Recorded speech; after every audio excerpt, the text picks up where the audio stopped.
Alright, hello everybody. Welcome to the Skype call that is going on between me and John Blood. John Blood has been a longtime supporter of my channel, but he's also been big into Elder Scrolls lore, and he's actually researched some of this stuff even more thoroughly than me. Howdy, John. How you doing? I'm doing fine, and hello everyone on the stream. It's me, John Blood, the one and only. Yes, indeed. Let's see. What do you do online? You have your own it's either Twitch or Hitbox channel, something like that? Yes? Yeah, I have a Hitbox channel. It's hitbox.tv John Blood, and I'm of course on Twitch as well. And the account is the same name, but there's of course the one at the end. Yeah. Because someone had already taken the name John Blood. I don't know what the fuck is up with that. Yeah, I've had issues in World of Warcraft where, you know, every time I want to make a character, it's like, that name's already taken. Fuck! You know, it's very, very common. By the way, smoking or drinking, what is your preference? Both? Actually drinking, because I'm actually trying to stop smoking. That's why I've got this okay. e-cigarette. Right. Vape all day. Yeah. Yeah. But as far as Elder Scrolls goes, what was your first game in the franchise? Like, which game did you play first? Actually, I started with Oblivion. Then I wanted to look into the other games in the series. After that, I went into Morrowind. But I was like 11 years old, so I did not know how to play it. So I got pissed off and I rage quit that game. And then I went into Daggerfall a year after that. Okay. And I never touched Arena until I was like 15, 16, but Yeah. I generally started to look deep into the lore of the other games right after Skyrim. And I played Skyrim the first time about 4 years ago, maybe? Yeah, that makes sense. I mean, I got started with Arena. I played about an hour of it before I decided, you know, Arena isn't the game for me. And then I got into the game seriously in Daggerfall. Played the hell out of Daggerfall for a while. Then played the hell out of Morrowind. And then played the hell out of Oblivion. And then played the hell out of Skyrim. So the whole series has been great for me. In between, of course, I had, you know, Doom and Quake and Half-Life and all the shooters going on as well. So I've been more of an action-oriented person, although I enjoyed the story of all the things. You know, I went back to, I would say, Half-Life and things like that, and I was trying to dissect the story. You know, what did this mean? What was the significance of that in Half-Life? You know, of all things. And there was actually more obscure stuff in Half-Life than there was, like, Half-Life 2 is just like, okay, like, so much for that, you know? Yeah. But the point is, I've always been looking at the history of stuff like that, and it's I don't know, it's always been fun for me. But you've been looking to the lore, it looks like, a lot more than I have, at least in the past. And whereas looking into the lore became more of a thing for me, I would say, right before Skyrim came out. Like, you know, right around that time, I was like, you know, I've been playing this whole series forever. I might as well look into the storyline and actually try to figure out why dwarves, you know, aren't around. And, you know, I know the guy was the last dwarf, but, you know, I had forgotten that by that point. So I'm like, well, why aren't dwarves around? And who are these alien people and things like that? All the things that I had, you know, left for granted, more or less, playing all the games. I'm like, let's learn about those. So I spent a good, you know, several days looking into it. I'm like, holy crap, this is a lot of contradictory shit. Yeah. And because I tried to start with the information in Daggerfall, and it's like, wait a second, this stuff, like what it says here, that isn't what's in Oblivion. What? And then, you know, we learned about Hemisker's little speech, which was Michael Kirkbride's many-headed Talos. And it's like, okay, so that explains it kind of, but not really.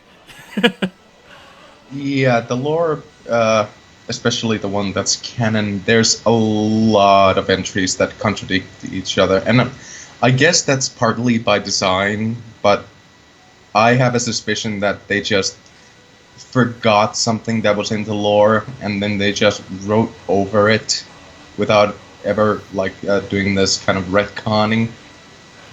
Did you know you have a high-pitched noise coming through? It's really weird. Yeah, that's white noise from my mic. I don't know what's up with that.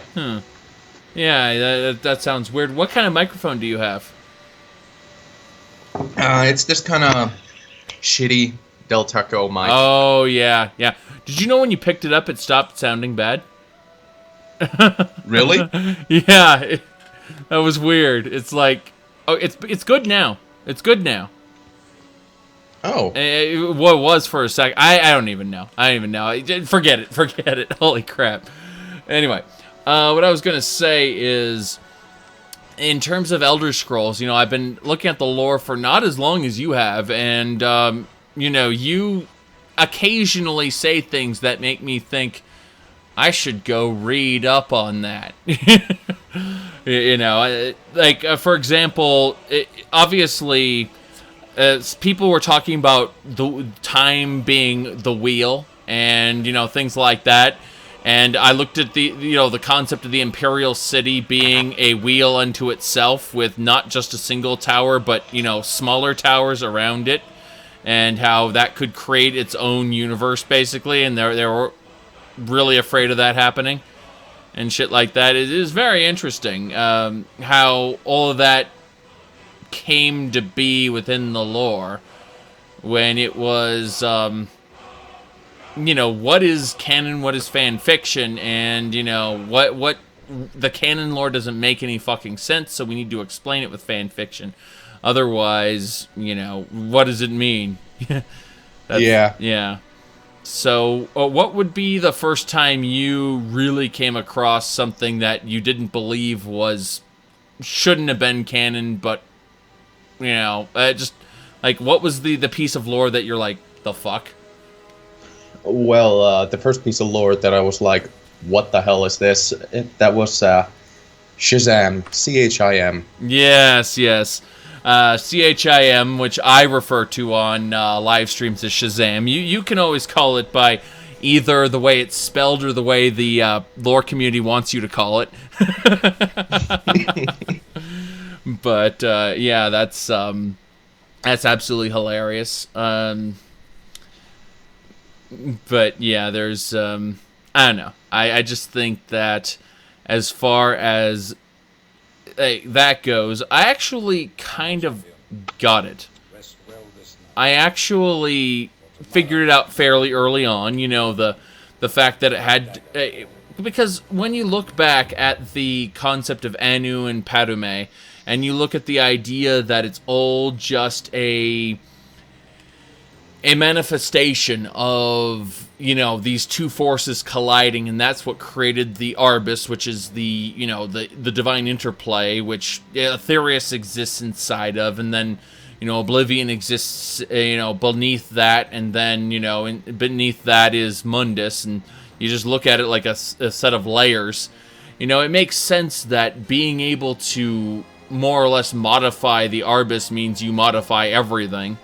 And so that kind of is all right, but when we start to get into Godhead territory, where everything is a dream and you are, you're a part of that dream, or you are the dreamer, I'm like, okay. Yeah. The confusion that I had when I looked into Chim was the concept of the entire universe being in a dream, basically. Yes. And I was like, okay, so it's like lucid dreaming or something like that. And then I looked even deeper into it, and it's like, oh my fucking god, this is confusing as hell. Yeah. Pretty much. I looked into it the best I could, but I wasn't willing to sift through as much as you did, obviously, because it took me a long time to find out what I found out, and then I disagreed with a great deal of it because I'm like, well, this isn't even fantasy anymore. This is some bullshit. Yeah. Yeah, it actually borrows a lot from Buddhism and Hinduism. Yeah. Yeah, it borrows a lot from those religious doctrines on the concept. Yeah. I looked into, if you look at the original concept art for Morrowind, originally it was supposed to be like Aztec based and stuff like that, and then Kirkbride and a few others had different ideas, and all of a sudden it became what it is now.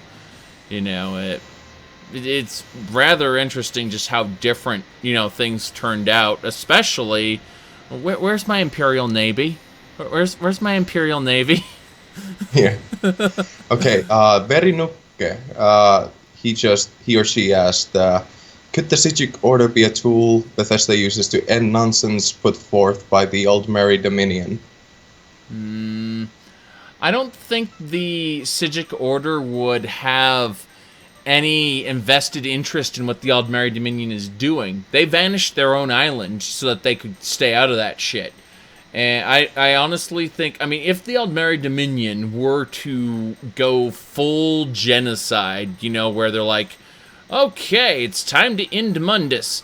Well, the last time they tried to do that, the Sijic Order spirited away the Eye of Magnus, right? Yep. Yeah, I think that they want to keep out of all that shit, whatever, the rest of the world can burn, but we're the Watchers.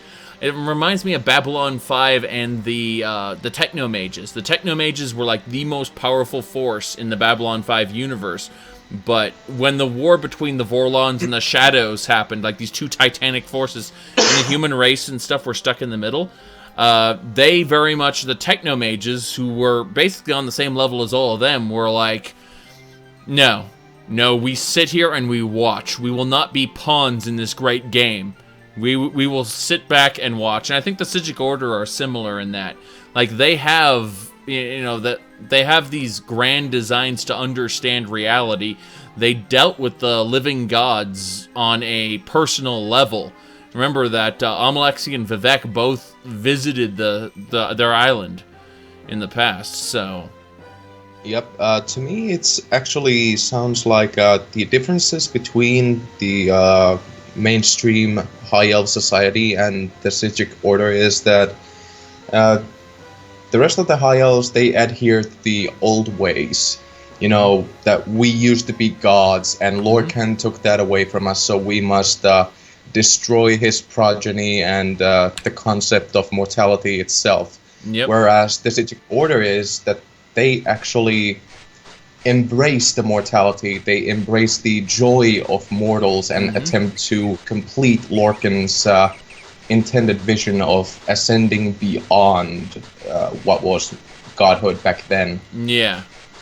The thing is, if you look at, Lorcan's original idea, that within what he, okay, so the spirits themselves were subservient to their greater spirits, which were, like Anuiel and Sithis. And you look at, Anuiel and Sithis being elements of Anu and Padme. You look at it on that level, they're all subservient to, each level, but in creating Mundus had the ability to affect the greater realms and essentially flip everything on its head. And what Lorcan actually intended, we don't know, because he had his heart ripped out before he was able to do it. That's what I think, anyway. The purpose of Mundus, at least from what is known, is the Sijic Endeavor, the search of Chim. Yeah. But whether or not he intentionally sabotaged this project is unknown. Yeah, the thing is that you've got not only Lorcan being vilified, on one side, on the elf side, but then you have, the Nords who believe in Shore, and that kind of thing. So, you look at it like, is Shore actually Lorcan as well, or is Shore simply what the Nords think Lorcan should be? And because you look at, for example, the avatar of Shore that was present at Red Mountain, and is that what Shore actually, or Lorcan actually wanted? And would he have really regained his heart, or would that be a different avatar? Like the Nord's belief in what Shore was. So I guess where I'm going with this is, like, what would happen if Lorcan were able to return? If Shezer were able to manifest, more or less, this missing god, the one who is supposed to be dead, but his heart remained. That's an interesting thought, because in essence, Lorcan's heart is now basically the heart of the world. So that means that in some sense, Nirn itself is Lorcan's new body. And Nirn itself is made from the realms of all of the gods that died and gave themselves up to creation. It's the culmination of all of them. So would the new Lorcan be some kind of a super god, or something like that, something fundamentally different from what existed in the beginning? Well, that's an interesting thought. No one has an answer for it. It's an unexplored territory in the lore. Well, but you look back at previous Culpas, and it's hinted at least that Lorcan's heart wasn't ripped out in every one of them, because in a previous Culpa, supposedly, at least if you followed the Kirkbradian writings, Lorcan and Mehrunes Dagon went around hiding pieces of Mundus so that Alduin couldn't eat it. Yep. So, how did they go about doing that if, he was truly dead? And the question is this the first time Lorcan was truly dead? And does that mean that a future Culpa would have him dead too? Like, would his dead... Because remember that Ariel and Lorcan are the only two constants within each Culpa, supposedly. Yep. If that's true, would that constants remain? And Lorcan would be dead to future incarnations of the world as well. I don't know.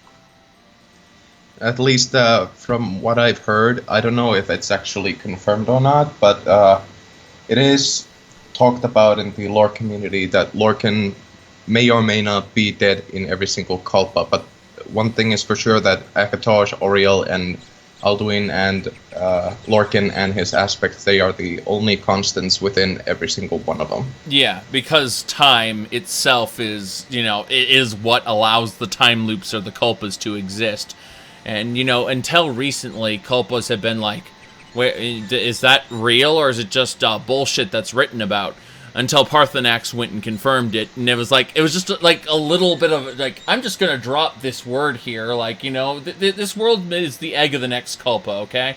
Like, then totally washed over, like in Skyrim, Parthenax, explained that, and then it was gone, it was done. Like, wait, what? You know? You're not gonna explain this concept that you just confirmed? Like, really? I mean, no, it's hilarious because, like, in every you have to concede to the fact that every single one of the Vivek's sermons could be a lie or a mistruth, that Vivek spread because he was secretly an asshole. I mean, that's one thing. But then a dragon, Parthenax, who probably hasn't read the sermons of Vivek, went and dropped the same shit. It's like, okay, that lends a whole nother set of legitimacy to what you just said, Yep. And that's where it's like, okay, you're gonna reference it and then never see it again. Holy crap. But yeah, my point though is, I just think that, if they want to explore that. It would be a nice, I would say, they could do a spin-off game for that, you know, like one of their mobile games or one of the, you know, something else. Like there'd be a way to do some kind of ridiculous thing in the Mythic era, or, you know, some kind of alternate retelling, because I would think ESO would have been perfect for, you know, like an alternate Culpa or an alternate reality or something like that. Yeah, it's unfortunate they did not go that route and instead decided, okay, let's put it in the second era. I don't care if it contradicts the lore, just do it. Okay, so now onto the topic of ESO, because why the fuck not? ESO is, for one thing, I mean, from a mechanical standpoint, I find it to be a horrible, like, we want to be World of Warcraft, we want to capitalize on World of Warcraft's success, we don't have an identity of our own, but we're totally going to put an Elder Scrolls skin on this shit. That's how I felt like it was. And based on what people told me about the alpha, it had tab targeting and auto attacks. And they complained, so eventually they got rid of the tab targeting auto attacks and made it so that it's like Elder Scrolls games where you actually, you know, press the button to hit. But that originally the way they had designed it was in fact World of Warcraft style. Yeah. I don't know what to think about that. It's so understanding how it was in the alpha and how it turned out now, it makes a lot more sense why shit just doesn't add up. Why it seems so broken. And, you know, people talk about how, quote-unquote, Schick was brought here, you know, to be the guy who makes sure that all the lore is accurate. But when you look at how his job was executed, it's very clear that his job wasn't to make sure the lore was accurate. It was his job to explain the designer's decisions. Like, when the game designers had this idea, it was his job to write something up that explained how it makes sense, you know, within the lore. Even if it doesn't. Bullshit justifications is what you're saying. Bullshit justification writer, yes. And he originally was lead writer for it before he was promoted to lore master. Okay. Yeah, big smile on that one. But, what piece of ESO lore do you find the worst, aside from the fact that they have books from Skyrim that were written in the 4th era and books from Morrowind that were written in the 3rd era?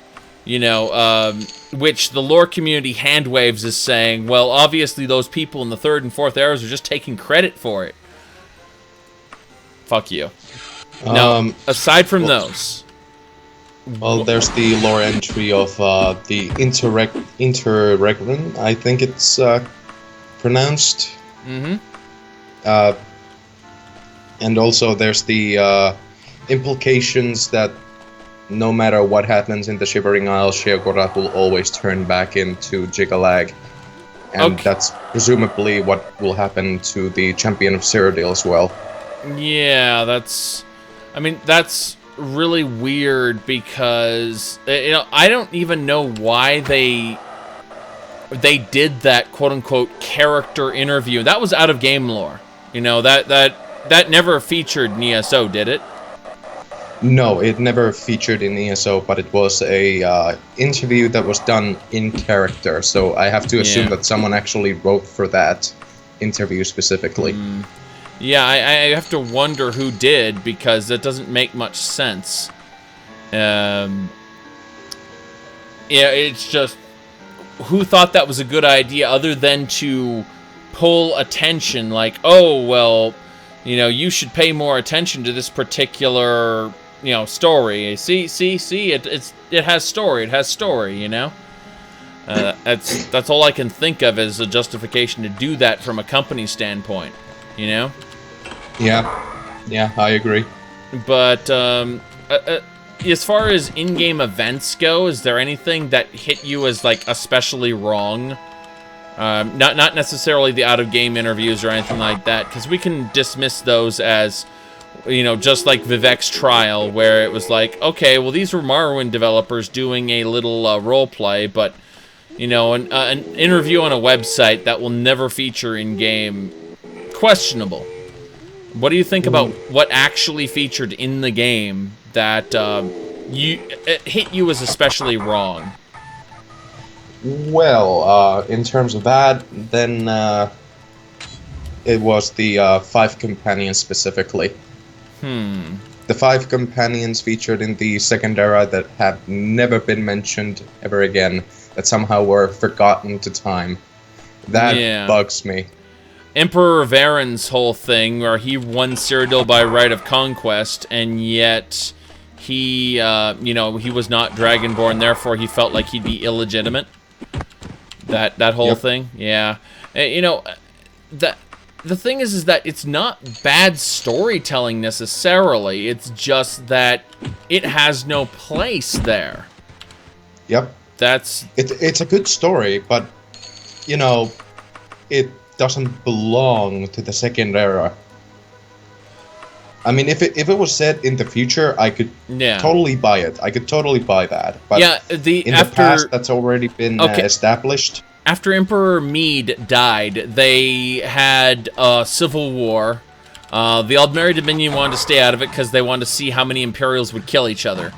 And that's when Emperor Varen, you know, took the throne, and, you know, that's when he felt like, oh, I'm illegitimate, therefore, you know. Yeah, that could actually be a thing. That could definitely be a thing. I could see that. You know, a lot of stuff being written in the future. And I wouldn't think anything of it. I honestly wouldn't think anything of it. Yep, same here. But then they decided to put it in the past that's already been established, and it created a whole bunch of contradictions. Yeah. As far as the Empire, I mean, like, I would have loved to see more of, say, the Elysian Empire and things like that. You know, I would want to see, because remember, we heard in the lore, at least for Cyrodiil, that there were cults of Shezzer, and, you know, the Elysian Order had, quote-unquote, remnants that existed, you know. And religions don't just die out like that, you know. There is still information about them. There are still crazy cults, you know. And it doesn't make sense to me that the knowledge would just disappear. I felt like Oblivion shortchanged us in that sense. But before I get off topic too much, back to ESO. I think that what struck me as the #1 most egregious thing would be Vanus Galerion. If you go and you check out Vanus Galerion's information in ESO, he was supposed to be the founder of the Mages Guild. A former Psijic, you know, monk, basically, who, you know, him and Manny Marco were former Psijics. They were serious business. And when you compared the writings about Vanus Galerion, you know, how they established the Mages Guild versus the actual Vanus Galerion who's in ESO right now, he's a bumbling fool. He's... Yeah. If you listen to the way Vanus Galerion talks in ESO, he talks so fucking over the top that you think that he was a court jester. Yeah. Like, seriously. I do not see this guy as being the most badass Psijic monk that started the teaching of magic in all of Tamriel. I do not see this guy as that kind of a person. Yeah. And the thing is that... Did you know that Tamriel Rebuilt, specifically, they're going off of the interpretation written in the books, in the lore books, you know, as to how he should have been. And as a result, like there was a big community that did role play, for based off the ESO version of, like, oh, Vanis Galerian's an idiot, and clearly, the real origin of magic, in Tamriel was here, somewhere else, like in Morrowind. And because Tamriel Rebuilt apparently didn't adhere to the ESO version of it, they were looking at the Morrowind interpretation. A ton of people suddenly lost interest in, it, because they wanted to, relive their ESO shit in the Morrowind engine, basically. Yeah, it's kind of hilarious. I don't know. The division that's created as a result of this is it's hilarious, because there are fans who really want to latch on to every single thing, including the bad stuff, and whereas I don't have a problem criticizing the bad writing, and people will argue to me, this is representative of X real life event, and tell me how, because it is, it mirrors a real life event, therefore it's got to be good. And I look at that and I'm like, no. Yeah, those kind of people, they should just be taken outside, out in a bag and shot. That was, I believe Garfield originally said, people who sing like that should be dragged out to the street and shot. That was his line. Garfield the cat, yeah.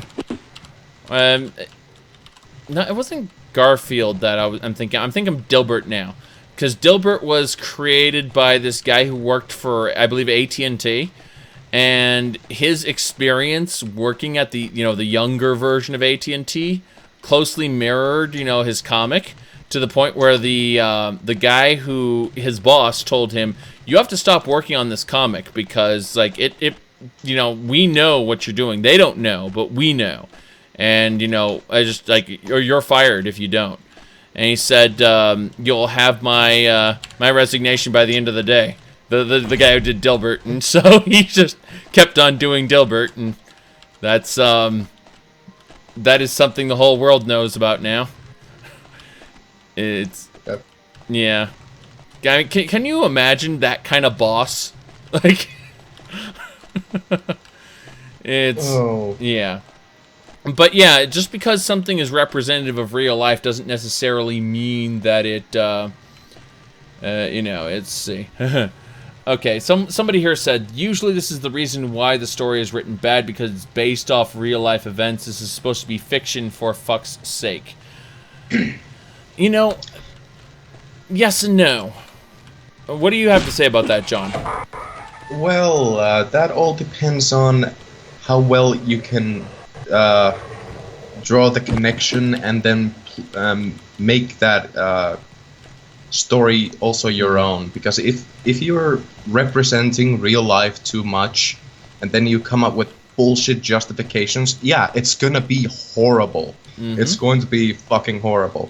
But if you can draw that around and make the concept your own, then sure, it can be really good. Morrowind is one example, even though everything is a metaphor, as Zarek has made clear in his lore discussions, that everything in Morrowind basically is a metaphor for something else in real life. But what Morrowind, for an example, did good is that they basically played with it and made the concept their own. So even though there's real world parallels, it doesn't hinder the story.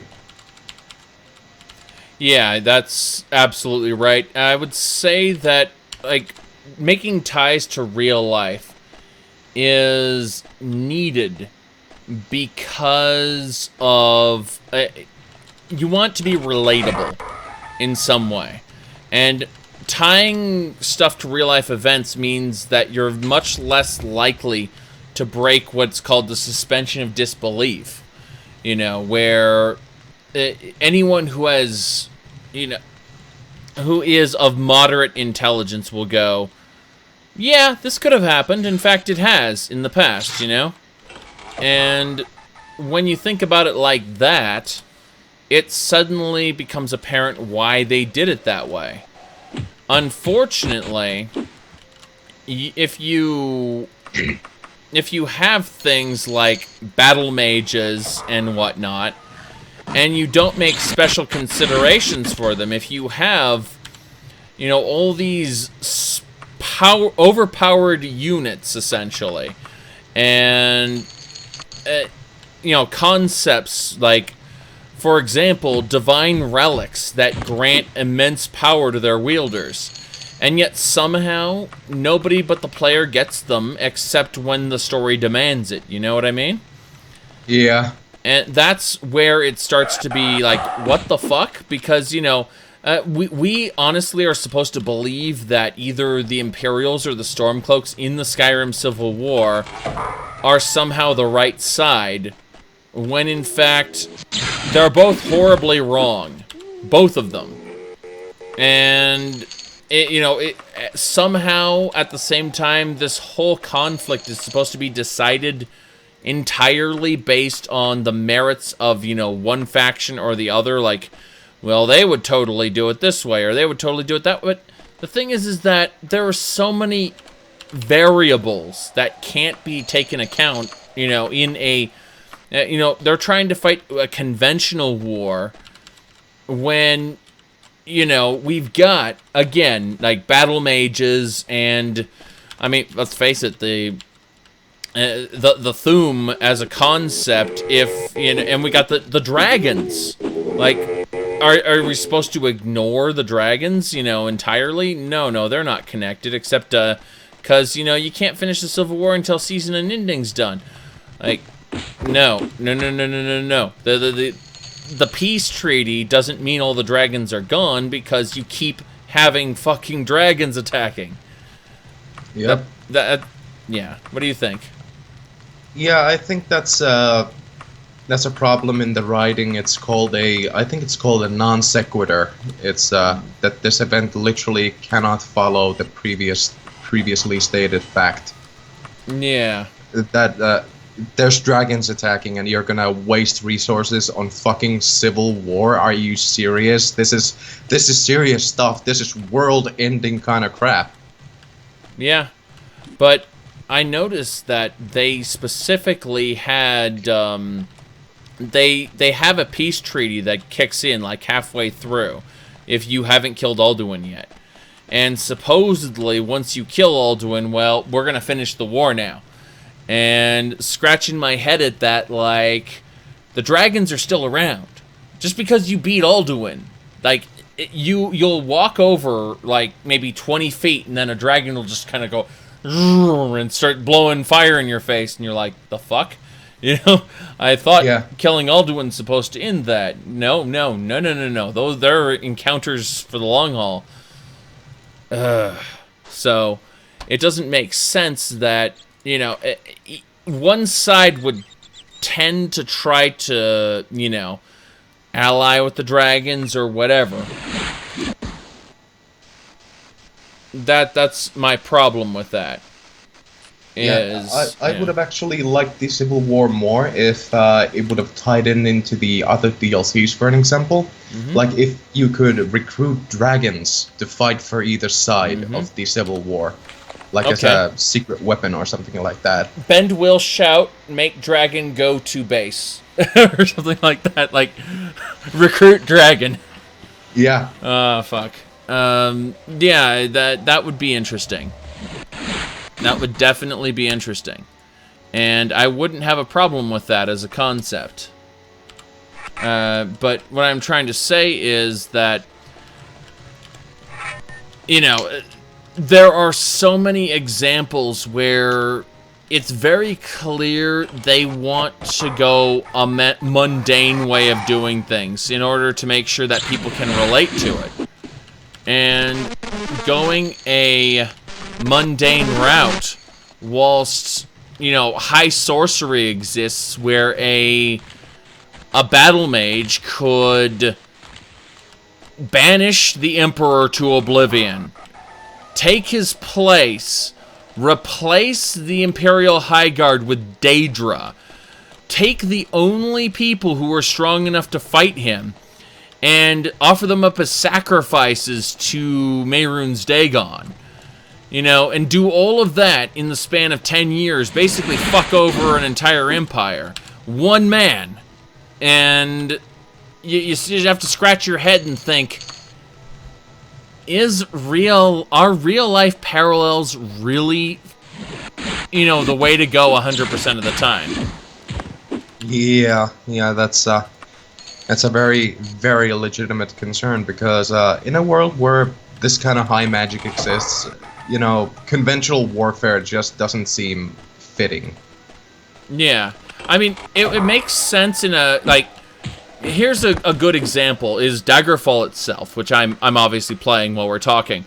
In Daggerfall, you had a bunch of countries that were at war with each other. And one of them got, so pissed at the other that an assassination went on. Like, what was supposed to be an honorable death wasn't, but because the rest of the world is saying this is an honorable death, and, this king, because remember, like, names have power and titles have power. So someone who is of the, who is a king and has that many people following him, he and all the people who died with him were basically so enraged at this falsehood that they were able to call back from the dead, essentially, going, vengeance, that whole thing. We're not talking about the actual in-game where you have, like, one wraith appear and just kind of float toward you. According to the actual story in the cutscene, you see a whole spectral army of ghosts there. He's commanding all the soldiers that were, in life his own. And that kind of concept, it's very Dungeons and Dragons. It's very, Tolkien even. Do you remember the people who were banished from death? Yeah, I remember those.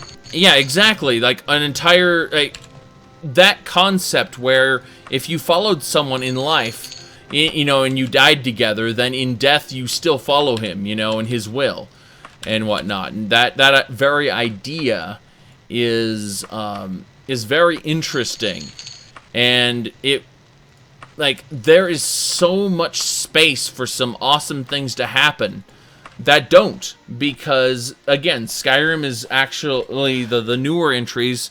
I would say Morrowind and onward are trying to be a little more realistic, keeping in mind, of course, Morrowind had you dealing with a living god, so is it really trying to be more realistic? I don't know.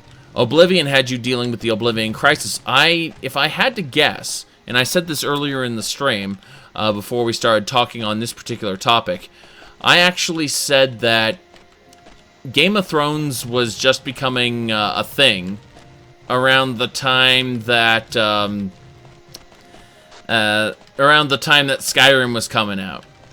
And I'm thinking the gritty realism was like the choice of Skyrim, of the North. It all had to do with, I think it was a marketing move. I honestly think that, like, look at us, we're the Game of Thrones of high adventure, like, are you serious? I could be wrong on that, like, we need to look at the development date when Skyrim started, because apparently they were going to start development on Skyrim. Right before they started, they got a request to work on a Game of Thrones game, and they said no so that they could work on Skyrim. Yeah, I myself, I have a feeling that Game of Thrones at least had partial influence on Skyrim's development, at least on the story part, especially on the Civil War. When you look at a surface level Civil War between Windhelm and Solitude, it very much feels like, that whole war with what were they called? The Starks and the Lannisters. Yeah. I mean, the Imperials are snooty, and the Windhelm folks, they're all gritty, Yeah. And that's how it was. They tried to portray it, and it was a very skin deep, a very surface level on that. So I think that is. You're right on that point. You know, I hadn't considered the Civil War as, you know, that. I considered it more along the lines of, you know, the gritty North and the idea that, you know, the hype about the dragons. Because let's face it, like 90% of Game of Thrones is about the hype about the dragons. Are the dragons coming yet? Are the dragons coming yet? You know, and it's like, whereas Todd Howard's like, the dragons are here now. You're gonna kick their ass and absorb their souls. Like. Yeah. I don't think that any kind of dragon soul absorption idea ever entered the Elder Scrolls before, did it? Well, now that you mention it, I don't think it actually existed before Skyrim. Yeah. I mean, we used to call Uriel Septim and his line Dragonborn. You know, and although the Neverine was called Dragonborn, that was only because he was born of the Empire, or born of the dragon. And the dragon was supposed to be the Imperial line, the Septims. Yeah. Yeah. The line, the legitimate line of Alessia. Yeah. Which is... but they downplayed it as, what was it, the dragon blood. Yes, they made a distinct separation so that you could be the Mary Sue Dragonborn, the one who absorbs dragon souls. And the thing was like dragon blood versus dragon blood plus soul, you know. And I don't know. Yeah, I personally don't really like that they made that kind of a distinction, because it feels like a half-assed retcon. It really does. But, you know, that happened all the time, if you think about it, because you have in Oblivion, you know, Cyrodiil. Like, Cyrodiil was still a swamp through Morrowind, and then when they got to Oblivion, they figured out, well, our technology, you know, we don't really have what it takes to render... we don't have what it takes to render not a swamp, but a jungle, you know, looking well. Like, you know, we're using Speed Tree to design our foliage, and, you know, they don't, it doesn't seem to work. So, how are we going to do this? And that's I think, the main problem, is they really don't, like, because of technical limitations, but they still wanted to have this Imperial province, they skimped on it. At least that's how it seems. Yeah, and then the introduction of a lore entry that Tiber Septim retroactively changed the province of Cyrodiil with CHIM. Yeah, the thing about that is, like, retroactively doesn't really makes sense, considering if you did manage to do that, then no one would remember it. Therefore, those books wouldn't exist. Yep, exactly. Yeah. And then you have to fall into the Dragon Break idea, and, you know, use Daggerfall as a crutch to explain everything in the whole series. And I just don't know about using a Daggerfall as, you know, that kind of writing crutch. It's, you know, I've criticized the bad writing before, and I've had people go, well, it's entirely legitimate because of this. And I'm scratching my head like, that's bad writing, you know? And they don't care because they love it so much. And it just makes my head hurt because, you know, I understand how something could happen. My problem is that the developers decided it should happen, if that makes sense. Yeah. I don't know. I just feel like the warp in the West was a mistake. At least that's how I feel. They should have just picked one ending and gone with it, but they seem to have a chronic fear of disappointing, like if there's multiple decisions to be made, they're always afraid of, well, we've decided this is the way it happened. And they really needed to just say, too bad it happened this way, Yeah, they're afraid of alienating those that made the different choices. Yeah, which is why we never see any of our previous protagonists, because, was obviously it's an Argonian. No, it's a Khajiit. No, it's an Imperial, Yeah. And that's why we see the previous protagonist in Oblivion as Sheogorath, because now that he's grown into his station, no one knows what he originally was. Yeah, exactly. No, the idea, for those of you who don't know what we're talking about, mantling is the concept where if you walk as a god does, you reach a point where no mortal could tell the difference between you and that god.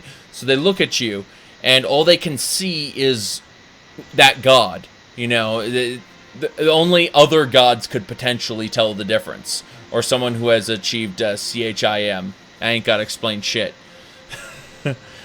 Yeah, and supposedly it also works for mortals. Mm-hmm. Like if you walk in the ways that some kind of a legendary mortal that became a myth, if you walk as they do, then no one will be able to tell the difference between you and this legendary hero. Hotly Earlybeard walked as Wolfhearth did, and therefore you are now Ysmir, Dragon of the North. Yep. Let's change your name to Talos of Etmora, even though, technically, when Tiber Septim was supposed to have immigrated to Skyrim, this is years after, decades after Atmorans had stopped immigrating. And Atmora was supposedly have frozen over or, become uninhabitable. No one had immigrated after that point. All contact had been cut off by then. So, it's everyone who says, well, obviously Talos is the Nord. They provided information that expressly told you that he immigrated after people stopped immigrating. Which, plays into the idea that he isn't who he's supposed to be. Yep. Let's see. DA. Oops. But, as far as going back to ESO for a minute, when I looked at Vanis Galerian, and I looked at, the House Induril people I met, and I looked at all these different things, I saw how they have no business being the way they were. It's like, okay, so House Induril at that time was still very much, hey, did you know that we have a living god amongst us who shares our house name? We have an absolute certainty. We are religious zealots. We are this, we are that. No, we're gonna summon the demon Balrath. Wait, what? Wait, we're gonna defile our own ancestors. Wait, what? You're Induril. Yeah, that pissed me off so much that about the Daggerfall. No, it was Ebonheart Pact. Ebonheart Pact, yes. Oh my god, you're Indril, you're Morrowind, you look up to your ancestors like crazy, and now you're gonna defile them? No, I will not stand for this. Yeah. This kind of bullshit writing, the Tribunal were still at high power back then. So why did they need to fear anything? This was before the... Remember that the only reason Vivek, because by the time Tiber Septim came around, that's when they're like, okay, we foresaw a vision that if we fight Tiber Septim, everything's going to go wrong. So we're not going to fight Tiber Septim. But until then, Morrowind held firm.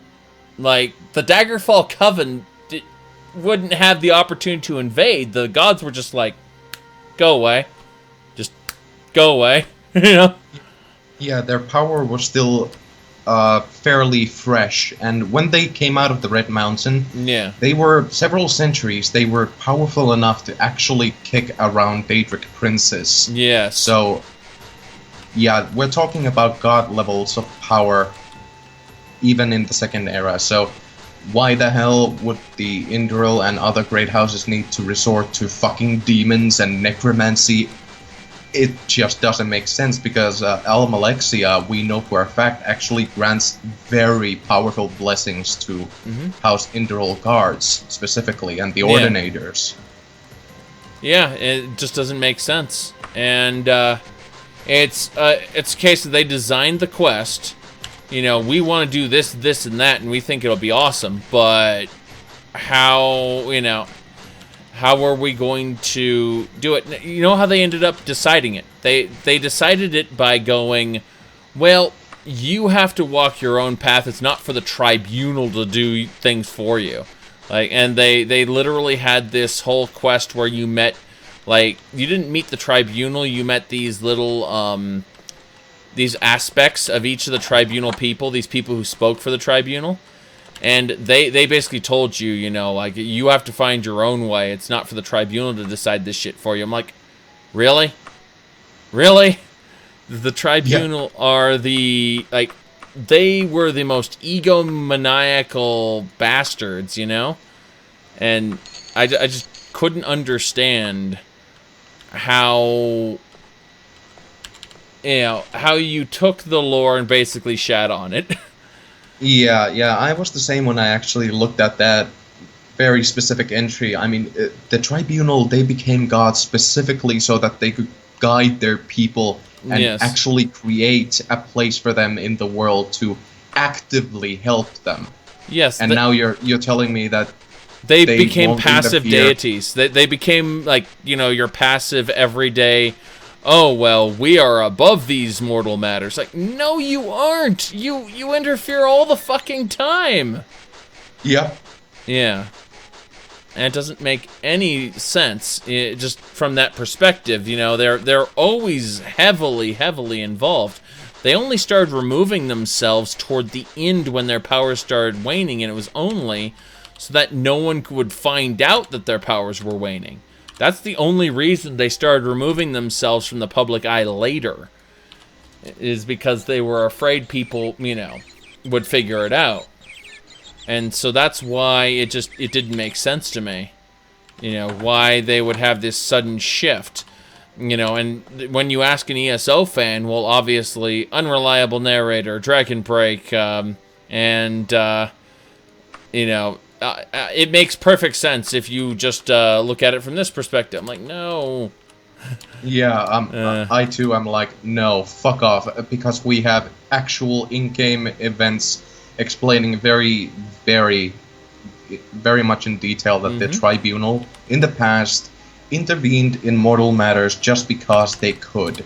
Yes. Just because they could. And when they removed themselves from the public eye, it was specifically so that the mortals would not find out that their powers were not as they used to be. Yeah, I mean, the idea is as long as the mortals had some degree of faith in them, they could latch on to a certain level of divinity and agelessness as long as the mortals kept believing they were so. And that's why they kept that closely guarded secret that their powers were fading. So that, you know, Vivek even said, like, with the heart destroyed, a fragment of the people's faith remains. Therefore, you know, we will retain our divinity for a time. But eventually, Morrowind will have to go without its living gods. That's what he said to you, the player. He states that they will be remembered as some kind of saints, and that Morrowind would return back to worshipping the good Daedra. Yeah. Quote-unquote good Daedra. Yes. Which, there were only 3. It's kind of funny. Because, when you look at it, Azura wasn't too good. Neither was the Prince of Plots wasn't great either. Yeah, none of the Daedra, they're neither entirely good or evil. They just adhere to their own sphere. You know, like Boethia, he is the Daedric Prince of secret plots of murder, deceit, and revolution. Now that doesn't always have to be bad, because the one that you're going against could be a total tyrant, and you could be living under a dictatorship. So naturally, when you go against them, you are acting in Boethia's sphere. Exactly.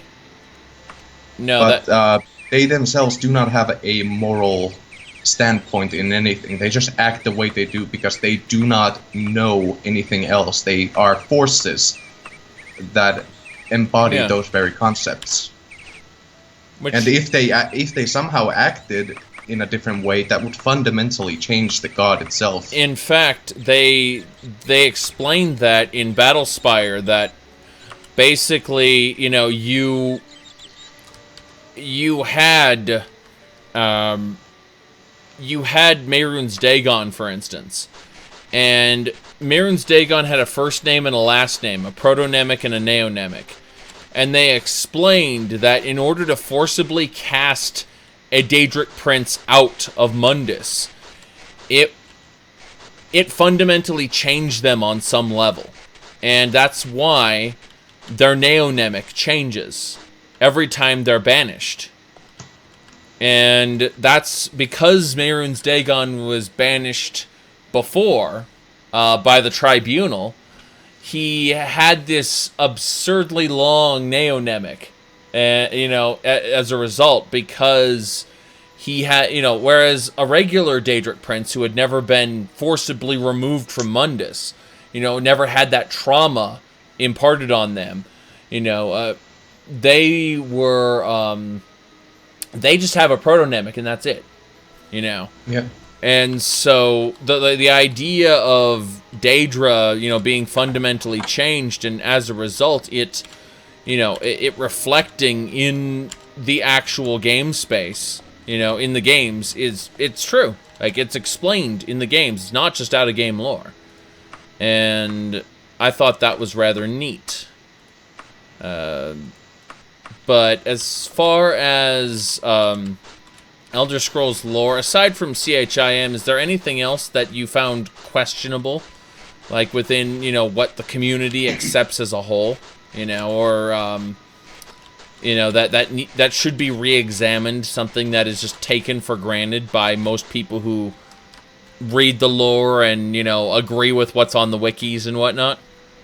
Personally, the disappearance of the dwarves is, for me, that kind of a thing. Okay.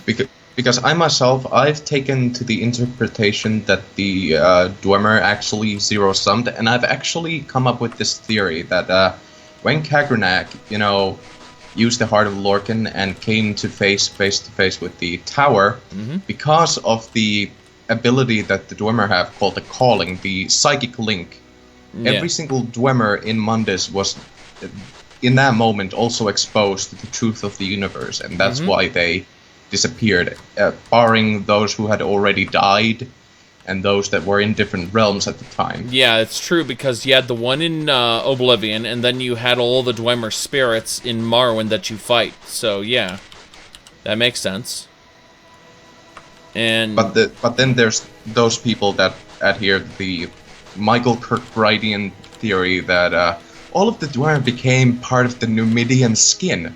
I'm like, fuck off. No. All right, so for those of you who don't know, the idea behind this is, if you were to achieve CHIM and you were to in doing that, you are confronted with the truth that you are a part of the universe, and that the universe is, like, you are a part of everything, essentially. And understanding that you are a part of everything, you would then lose your physical form and be a part of everything. Like, you would cease to be an individual and simply become a piece of everything. You know, rejoin the whole, as it were. And that's the idea of, quote-unquote, zero-summing. The people who achieved CHIM and didn't zero-sum, they had a contradiction in their head. They were able to have the audacity to say, I am part of everything, but I'm still me. And I'm going to rise above everything else and put my will before the universe. And that's how they were able to do it. It's by maintaining a sense of self, even though they're a part of everything. And I reject your reality and substitute my own. Exactly. And you've seen that clip I every once in a while play. I play this little clip. If you type in into Google, I reject your reality and substitute my own. You just put that into Google, and you will get this 4-second YouTube video. I reject your reality and substitute my own. Yeah, Yep. that guy. And Adam. Yeah, that is that's some special shit, right there. But no. Okay, Verinuka just said mentoring is one of those weird things that makes no sense when you think about it. By living and acting as someone else, you become them. Yes. Yeah, Verinuka, because the way the mortals perceive things actually warps reality. Mm-hmm. So if you act in a way that makes you look like someone else, when you do that enough, you are no longer distinguishable from the very thing that you're acting as. Exactly. The idea... a crazy person, someone who is legitimately crazy enough, like, if they believe they were empowered by this thing, and they have enough faith, that faith is translated into power. And so if they believe that Lord Fabagasta, the Daedric, the Daedric, let's just say demi-prince of bad digestion, granted him a power to give mortals, horrible stomach aches, he might actually gain a curse that would allow him to do that. Even though no such Daedric demi-prince exists, because his faith is that strong, he actually might gain a lesser power. And if that lesser power is witnessed by enough people, it could become a greater power. And he might actually be able to mantle this being that doesn't even exist if he convinces enough people that it exists. Yeah, he enters a new divinity into the mythic. That's basically what happens there. Yes. And I believe that the Japanese cartoon Slayers actually did this brilliantly, because they had this girl named Martina who worships the demonic king Zomogustar. Well, there are 4 demonic kings, and everyone knows who they are. So everyone's like, what the fuck is Zomogustar? Well, she got a whole kingdom to worship Zomogustar because she had, she owned the principality, basically. Like, her family owned it. So she instituted mandatory worship of Zomogustar. And as a result, she gained the power to speak for the demonic Zomogustar. Because enough people believed it was real. She gained the cursed dagger, or just a random dagger she picked up. She proclaimed it the cursed dagger of Zomogustar, and gained the ability to place curses as if she were contracting with one of the 4 demon kings. But because a whole kingdom was worshipping this mysterious demon, that didn't actually exist, her faith was enough, just her pure obsession with this thing that didn't exist, that she was able to make it real. And that's kind of like how it works in Warhammer 40,000, as someone said in the chat, and how it works in the Elder Scrolls. That is pretty much how it works. Yes, as for Lord Rickard said here, it is very much like the warp in Warhammer 40k. The mythic is very much like that.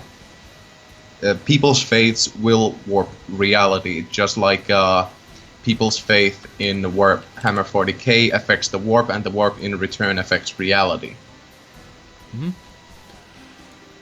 Yeah, the warp is like Warhammer 40k has some very interesting lore that makes me sad, because I realize that they will never get to the good stuff, because the good stuff, like the idea that there is, you know, the Empire of Man's Golden Throne is deteriorating and they don't know how to fix it, that there's the Star Child that could potentially replace the God Emperor, you know, all this shit, like, it will never happen because they need to keep the status quo to keep selling the models and, you know, the games and the stuff, you know? And it's like, you got all these awesome plots, but you can't do anything with it. That's 40k for me. Yeah. Because, Yeah. It is unfortunate because I think they actually retconned the Star Child specifically and made it not canon. Oh, really? That's sad. But it makes sense because, again, they need to maintain the status quo as long as possible. You know, and I don't know. I thought that, you know, keeping the Star Child subjective, where these people believe that the Star Child's there, these people don't. Like, that would have been, you know, okay, because we would have never found out, because the people who don't, heresy, would never allow, you know, the Star Child to be placed there. But yeah, Dungeons & Dragons 2.0, I choose to disbelieve the illusion. Yeah, but then you have to roll will for it. You have to roll will for it, always. I would say that the concept of a greater illusion versus a lesser illusion as well. There was another series that I really liked, where they had a whole illusionary realm. It was the Umineko series, and the entire series had to deal with, like, it was all in this guy's dream, but it was also, like, these people knew things that this guy could, in the dream, they knew things that he himself never knew. So you could tell that these beings were, like, traveling from dream to dream to dream, and that his dream was just like a fragment, a piece, like, floating in the infinite, you know, possibilities of reality, and they were visitors. And, you know, they knew shit from a different series, basically. And that's how you found out. Because, you ever heard of the Higurashi series, When They Cry? Yeah, I've actually seen Higurashi. Okay, so the girl with the blue hair, she is one of these travelers in Umineko. And the other one, remember the crazy military commander lady who was like, oh, she's a sweet researcher. And then she goes completely apeshit crazy later on. Yeah, she is the other one. And they're everyone else in the town are chess pieces. And they're playing a game. That's what it is. They go from reality to reality fucking with people. Yeah, everybody died. Yeah, everybody died at the end, exactly. But what I'm trying to say with this is, you know, to disbelieve an illusion, you know, that in Umineko, they not only had to disbelieve the illusion, they had to disprove it. They actually had to say, because of these circumstances, your existence is impossible. And if I can disprove your existence, you will vanish as if you never were there in the first place. And that was very interesting. But the idea of, you know, belief forming reality was very strong in that series. And I think that, again, you know, the Elder Scrolls works that way. Warhammer works that way. And there's a reason for it. It's because there is a central myth within humanity about, you know, well, obviously mythology itself, you know, where someone believes something so greatly that, you know, they did impossible feats. I mean, we go back to the Roman pantheon of gods, for instance, you know, and all the shit that happened then. Yep, it's there's also very strong involvement of meta concepts within the Elder Scrolls lore, mainly that being the Godhead as well. But the Godhead is only relevant if you want to talk about Kim or Chim or Shazam. Yes. Well, what about? We might as well get into this because it's relevant to ESO, and we talked about ESO before.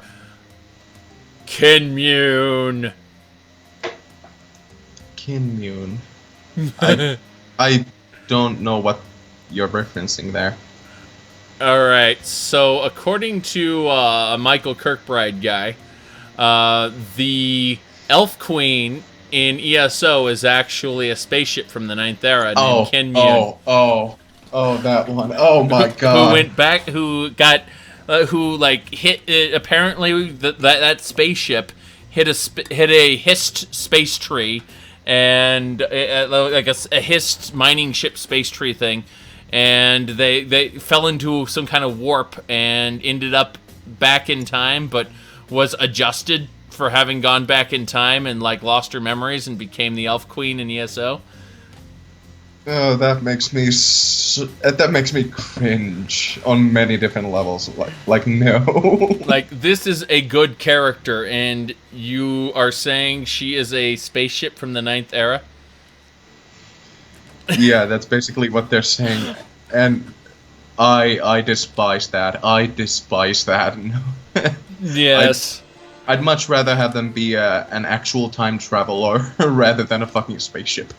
Okay, yeah, I agree completely. It's basically just disrespecting a really, like, one of the few well-written characters in ESO, I think. Exactly.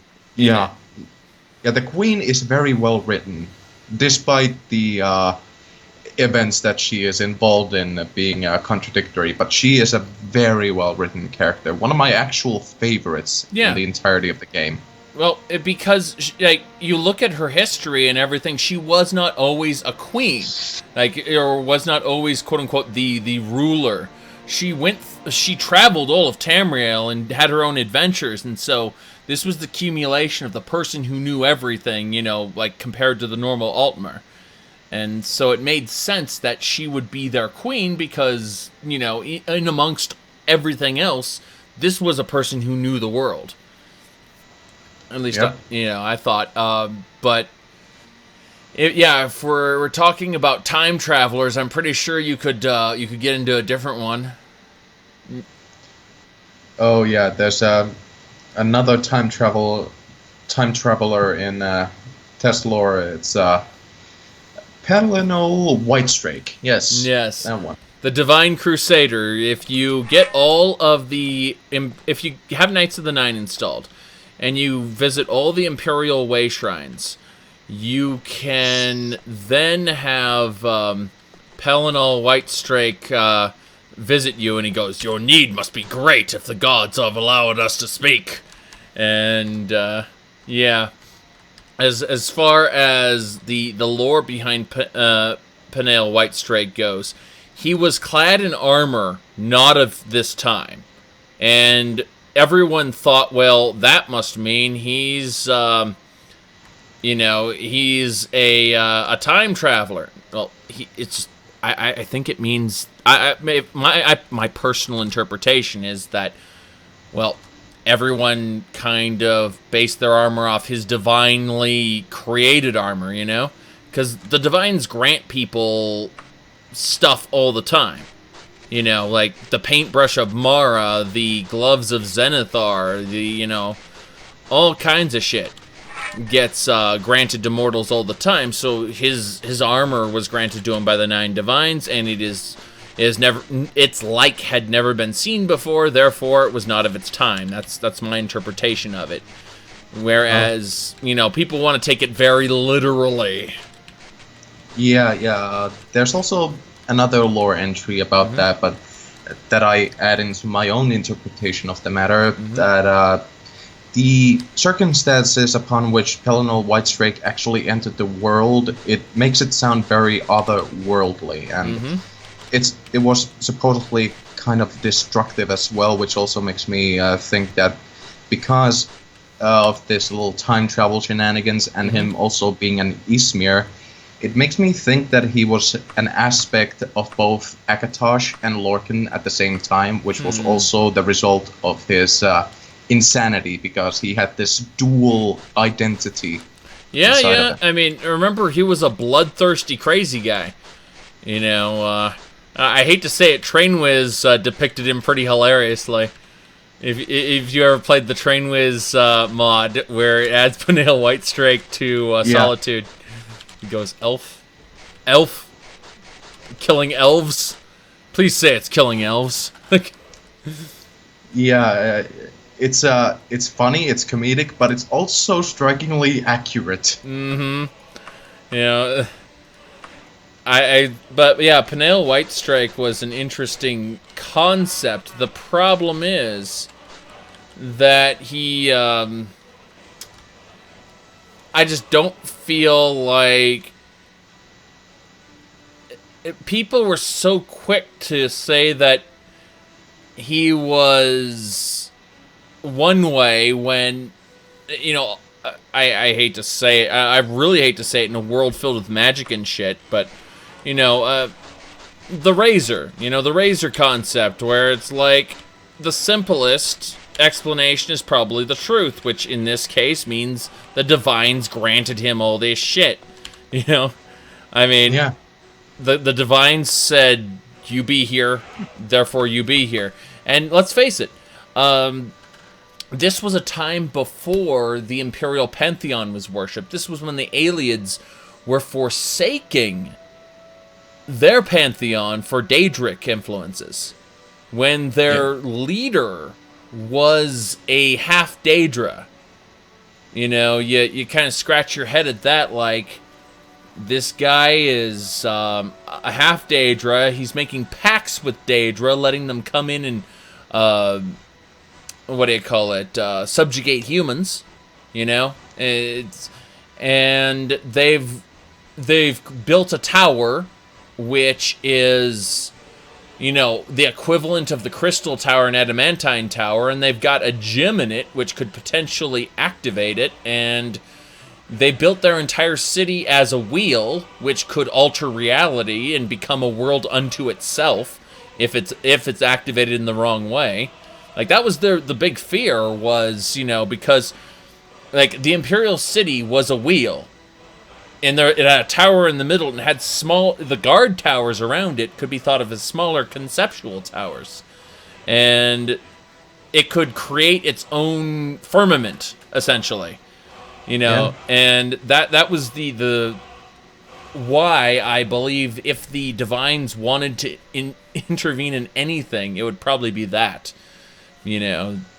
Like, what a better way to fuck up the world than to create another world inside of the world, Yeah, but speaking of Peniel Whitestrake specifically, there was also lore entries that he referenced Morehouse as his, cousin or nephew. So that also... The Bowl of Kine, yeah.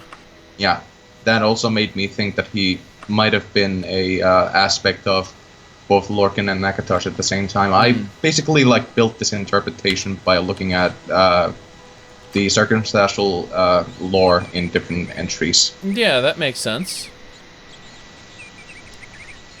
I was just... But of course, it is likely just as well that he was just a regular old crazy guy named Izmir that was granted this awesome legendary gear by the different gods.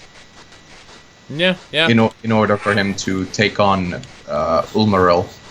Yeah, I mean, you don't have to be born of exceptional circumstances in order to have an exceptional destiny. In fact, Nerevar was... the Nerevar prophecy was built around just being an ordinary dude. Yeah, you are scum, and you must work yourself up to be the legendary hero. Yep, and guess what happened to all the people who tried before you? Oh wait, their corpses are all over the place if you go to the ring, the place where Azura's ring is. It's like Yeah. the Moon and Star Ring. You go over to where that is. There's skeletons all over the fucking place. They called those failed incarnates. And like, what's the potential that you could have been one of those? Pretty damn high, actually. Yeah, it could be that you in the past, in your previous incarnation, went there, and because you didn't satisfy all of the conditions meant for you to be the incarnate, you simply died when you put on the fucking ring. Yep, exactly. That's the great one of the best things about Morrowind, in fact, was just the ambiguity that was built into the prophecy, where you are not the Mary Sue-born. You are you have to build yourself up in order to satisfy the prophecies, and at any point in time, like literally, the Ashlander woman goes, like, you ask, "Am I the Nerevarine?" They're like, "You are not the Nerevarine, but you could the be." Person that could be the Nerevarine. Yeah, exactly. That could become the Nerevarine. It's like, okay, and they say it to your face, like, you are not, like, flat out, like, you do not satisfy the conditions. But if somehow you were to change in these ways, then you could become it. Yep. And that was the whole point of the prophecy, that it's actually stated also in the beginning sequence, that during Arctus quote, what was it? Every event is preceded by prophecy, but without the hero, there can be no event. Yes, I remember that. And that's really what the whole game was about.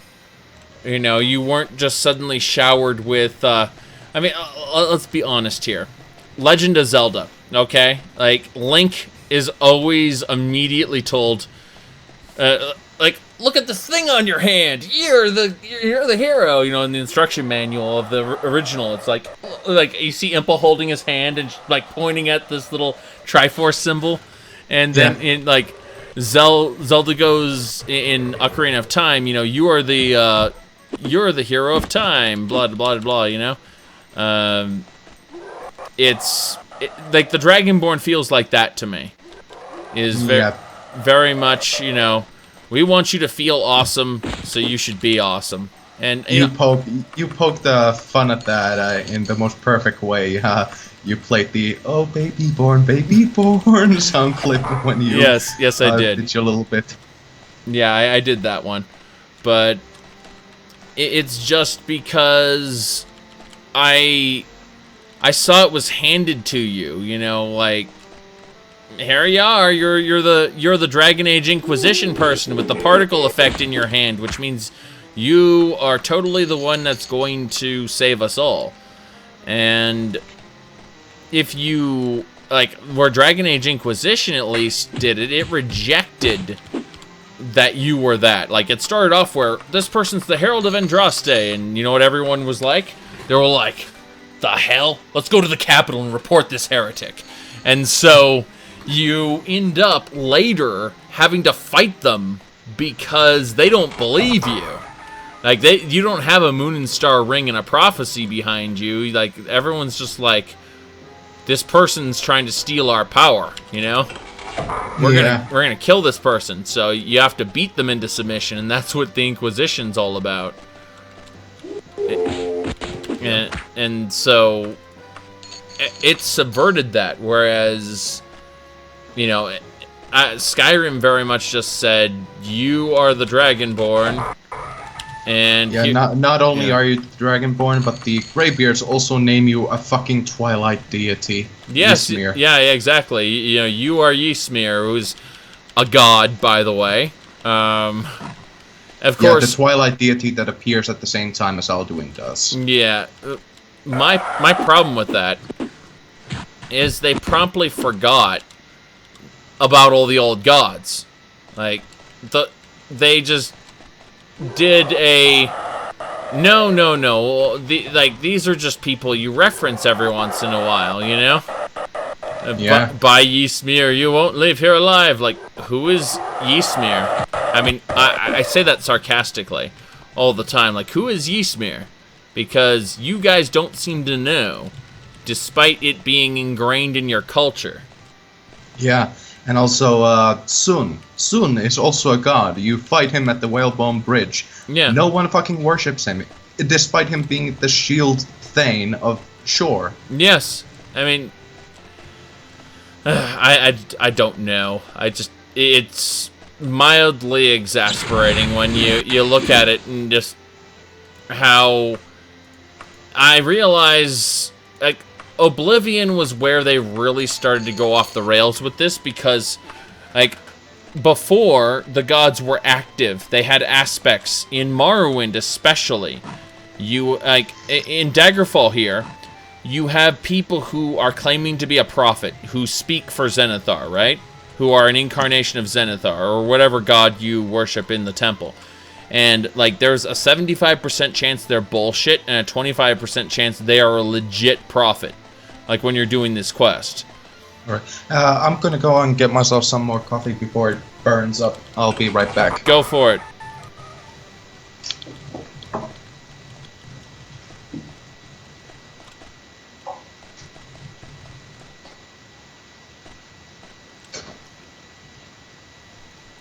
But yeah, I don't know. It's just I'm trying to think. I mean, Daggerfall also has, come to think of it. Oh, what's it called? It also has the Holy Candle quests, where you've got Daedra possessing people. So, you know, very much they abandoned those concepts. I was just talking about the Holy Candle quest, all the religious quests that they've abandoned from Daggerfall. But then when you look in Morrowind, you get to play tag with Mara. You get to go see an aspect of Zenithar. You get to see an aspect of Talos. You know, you very much like in Daggerfall and Morrowind. These gods are very active, and then come Skyrim. Come Oblivion. All of a sudden, they hide behind statues and traitor priests or something like that. And I'm like, Yeah. wait, weren't they active in Morrowind? You know, like, weren't they active in Daggerfall? And that was the turnaround when they stopped making, when they tried to say, oh no, the gods are all passive. What the fuck are you talking about? They work through mortals all the fucking time. And Yeah. that's where I think the lore community latched on to the idea of all the gods being quote-unquote dead and passive to mortal beliefs 100%. Is because... That really also annoys me about some of the... especially the newbies in the lore community. They don't really know of the old lore, that how active the gods used to be, so they simply just assume that the gods died at the beginning of time, despite their sphere still being up in the fucking sky, and still active. Yeah. And despite Akatosh himself coming down to Mundus and kicking Mehrunes Dagon's ass, they know nothing of that. They just assume that they're all dead. And I've run into tons of YouTube comments on my videos about that, where they're like, no, the gods are dead, they're inactive, the Daedra are the only true gods, blah blah blah. They're like they're quoting Oblivion or something, you know, like Mankar Cameron's speech. And it's so irritating, because it's very much like they've never played through one of those. And then every once in a while they'll say, well, it's because of, people have faith that the gods would do this, therefore they do that. But that's not how aspects work. That's not how the primates work. The primates being the people who speak for the gods and speak through the gods. The gods grant them visions of shit. There's the primate in Morrowind who gives you all those oracle quests. Remember her? She tells you where all these divine relics are, and you've got to go quest for them. Yeah, I remember that. Yeah, and where is she receiving these visions from? Is it because she believes she'll get a vision? I don't think so. I think that the gods are actively, the gods put those relics down, and now they're actively saying, okay, Now is a time when there's an evil god, like an evil living god who wants to take over shit. It's time for my champion, this person, you know, to go ahead and reclaim those relics. You know, those relics weren't needed, so they slept. Now they're back. You know. For an example, the aspect of Mara, she is actually located in the very same place where the Boots of the Crusader are. Or, were they called the Boots of the Crusader? They grant you levitation in the enchantment. They were special boots, I know that. Like, I'm just thinking of the website now, normalboots.com. But, no, they had some good stuff back in the day, normal boots. Anyway, yeah, I just don't know how else to put it, is that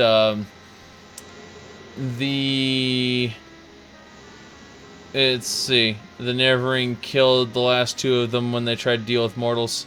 No, we're not talking about the tribunal.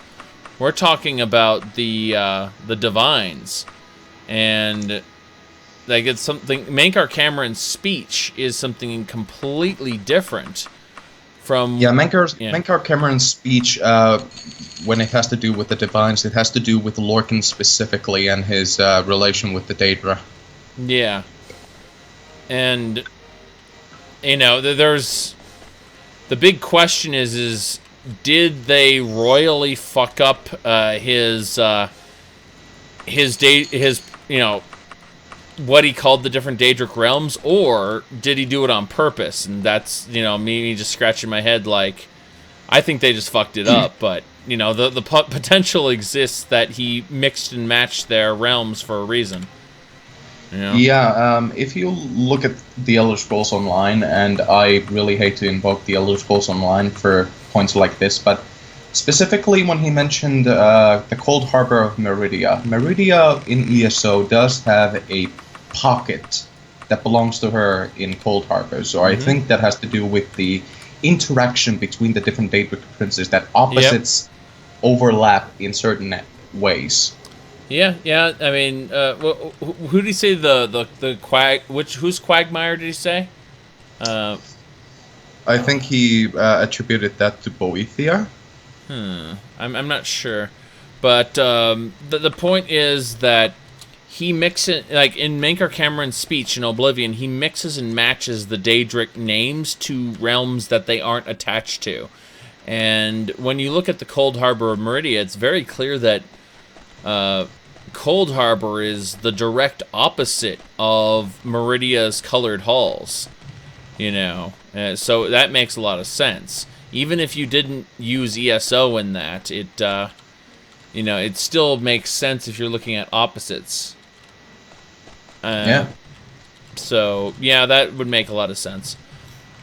Anyway, yeah, just an interesting set of discussions, mostly metaphysical, that we've been talking about today. But I think it's just the concept that there's so many books in the Elder Scrolls that talk about this and that, and they deliver on about a fraction of them. And when they do deliver on them, they very often, it feels like, okay, this would kind of fit this this case. Let's use it. And I think Morrowind was the last time they really tried to use the gods. And after that, they wanted to tell a different narrative. It feels like the people who worked on Daggerfall and Morrowind, simply put, weren't the people who worked on Oblivion and Skyrim. That's how it felt to me, at least. No, it is how it is, because the team that worked on Morrowind, they basically all of them left after Morrowind, and then same thing happened with Oblivion. It's different people working on different games with different design philosophies and different methods of writing and so on and so forth. So, but that's just it. I don't see real writing done in Skyrim at all. I see what looks like developers want this to happen, and they looked at the previous games and they just like, oh, I played Oblivion for, a few hours, and I think You know, that this concept would be cool. That's what Skyrim felt like to me.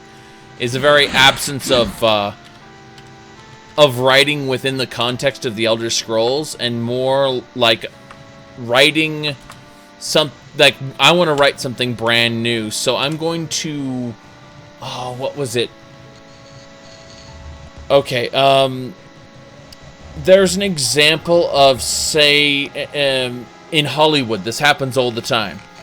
The first movie sets up a sequel, and then the person who comes in to write the next movie ignores that hook at the end of the movie, just throws it out completely and comes at it from a new angle. And you're like, what about the hook at the end of the last movie? Like, oh, we ignored that, you know? Yeah, and, that's continuity errors. Yeah, exactly. And I think it's very much... I think that is what I see in Skyrim all the time, is this... that, you know, these people wanted to tell their own story, and they, you know, obviously they, as I said earlier, they wanted to create something awesome, but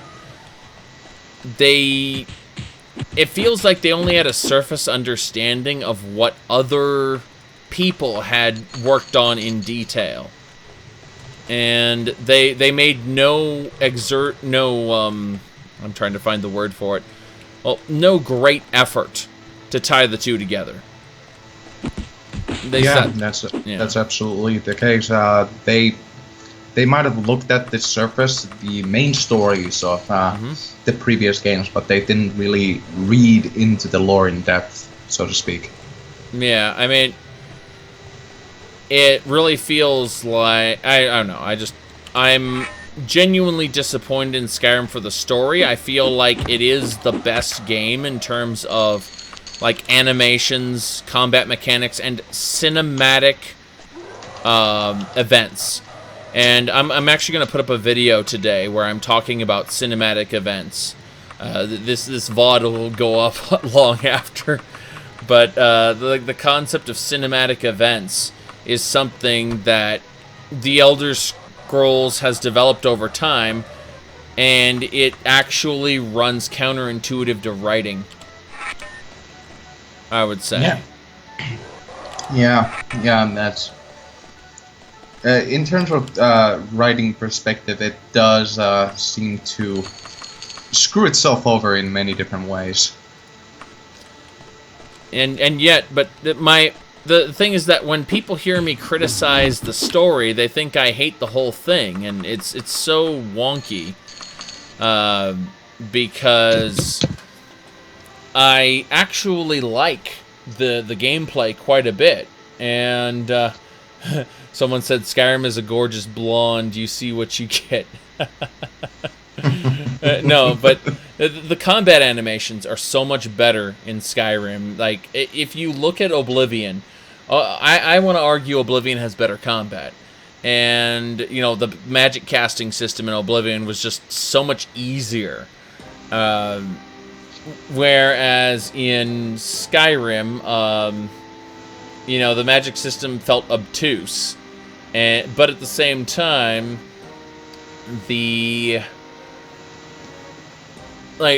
combat in Oblivion felt floaty because there wasn't proper feedback when you smacked things, you know? And when you looked at it in third-person view, you were basically ice skating around, you know, and the animations were just wonky. Same thing with Morrowind, but at the same time, Morrowind had a better story, so it begs the question: can't you have a good story in with the good graphics?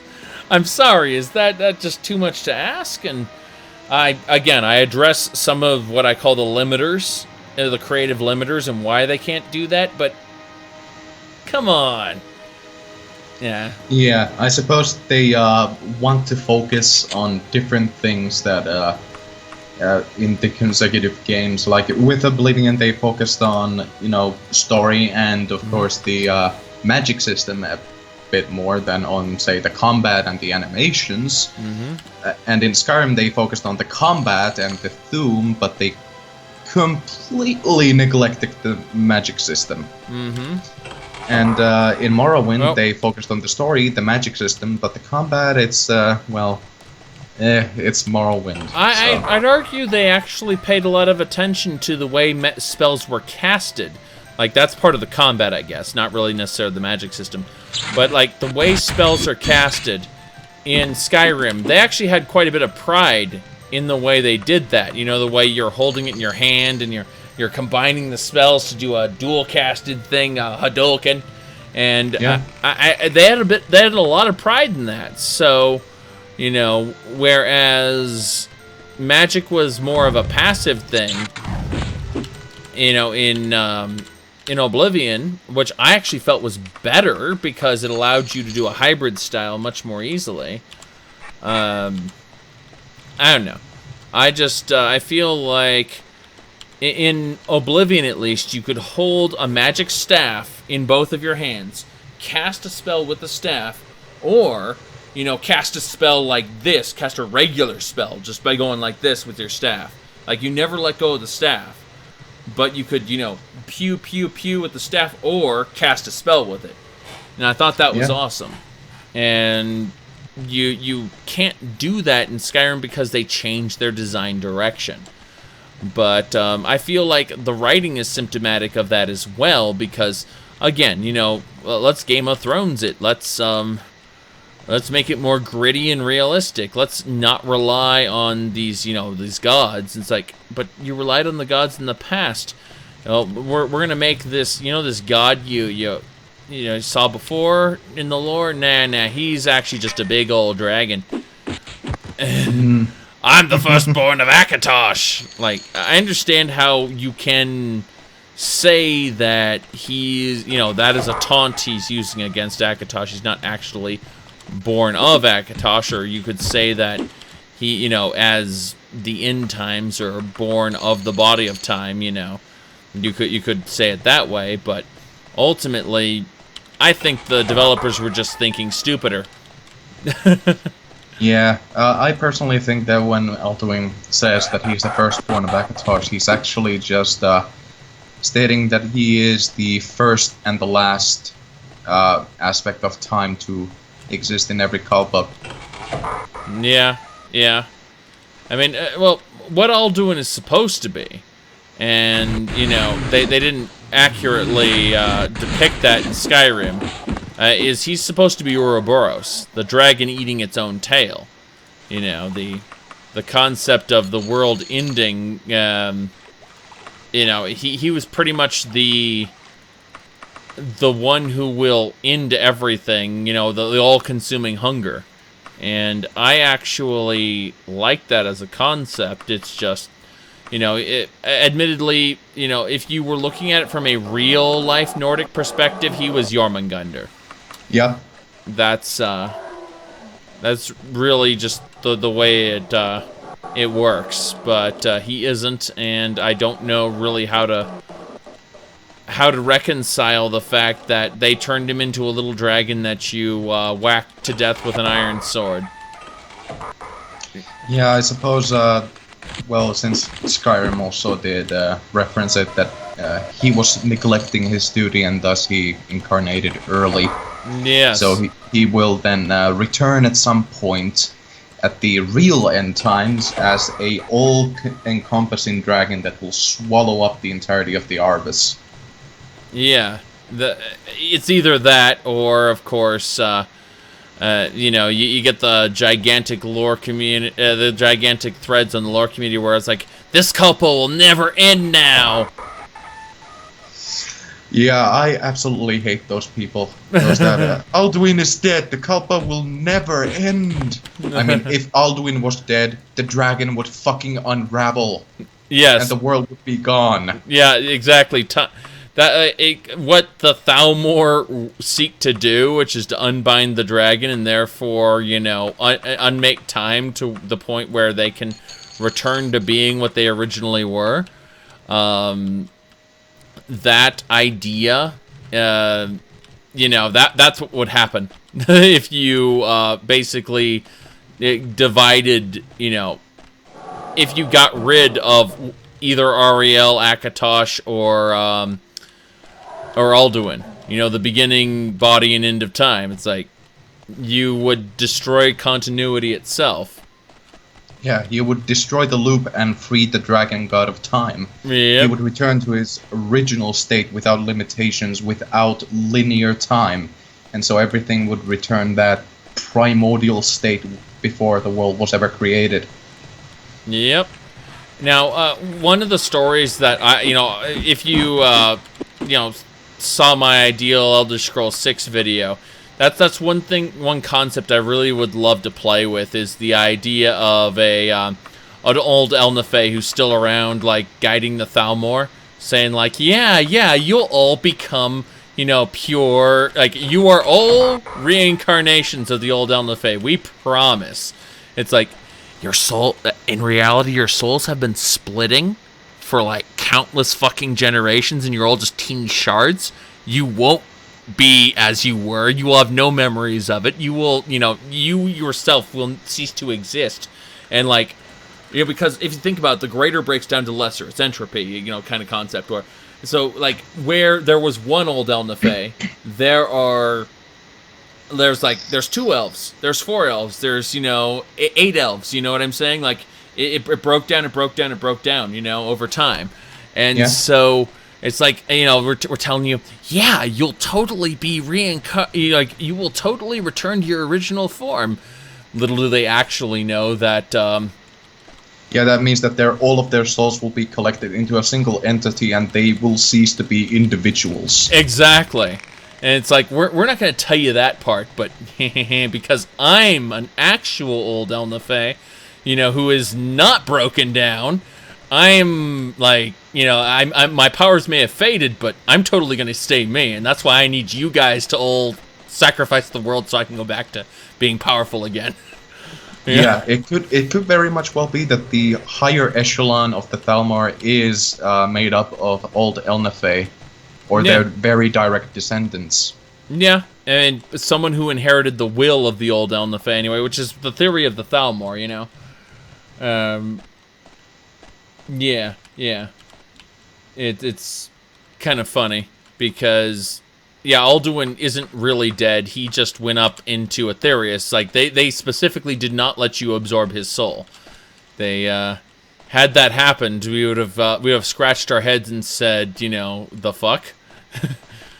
But that also reminds me about the dragon soul absorption. Since every single dragon is also a shard of the original time god Akka, yep. Since you're also absorbing the souls, doesn't that technically mean that you're collecting the shards of Akka and rebuilding it inside yourself? Exactly. You are essentially, the last Dragonborn has the potential to create a new god within the mythic, one that is collective of all the lesser souls that they have been absorbing. Because remember, like, these are all Adric shards that are, they're all shards that are, they're limited by mortality because they were here on Mundus when, when the convention happened. But they're still of divine essence, of divine origins. So if you gather up enough of them, in theory, when you die and they are released, you could form a new god within the mythic. That could happen. Yeah. Of course, they're going to pull Himoris Mora bullshit in order to make sure your last Dragonborn is never seen again. Or maybe in the next game they'll say that the Dragonborn died of old age and ascended to divinity. Will have Talos 2.0. That could very much well be, because if I know anything about writing cliches, and considering how many cliches there is in Skyrim, I think that's the direction they're gonna go into. Yeah. It's, well, I mean, if you had a quote-unquote independent Skyrim and they suddenly start worshipping this, I guess you make up a name for him, or you just worship him as Ysmir. That would do it, because you were declared Ysmir, therefore, Yeah. I just don't know. Let's see here. Going back to the mantling idea, if you're collecting Akka's shards by killing dragons, could you become a stronger than the Aedra in theory? Yes. Yes. Yes, in theory. The thing is that as long as you exist in Mundus, you are limited by mortality. You would have to die in order to be released from that. You know, it's interesting. Yeah. When you go into Aetherius and your soul rejoins the collective and it forms up in Aetherius, you could very well ascend above the conventional divines and perhaps even above Aetherius itself. Yes, but the idea is that these shards of the time god, you know, the dragons that you're fighting, they are limited by mortality right now, which is why they can die. Now, they can be called back by, Alduin, because Alduin is more or less bending reality using the shout. You know, he's got a 6 or 8 word shout, something like that brings dragons back. Oh no, it's a 3-word shout. It's Slen Tid Vo. Okay. But yeah, he basically just returns them back to life again and again and again until their soul is gone. You know, their soul only goes away if the Dragonborn eats it, obviously, but the idea behind it is you aren't technically spending the souls when you are learning, unlocking a word. You are integrating the souls. Like, you're integrating that dragon's knowledge into yourself.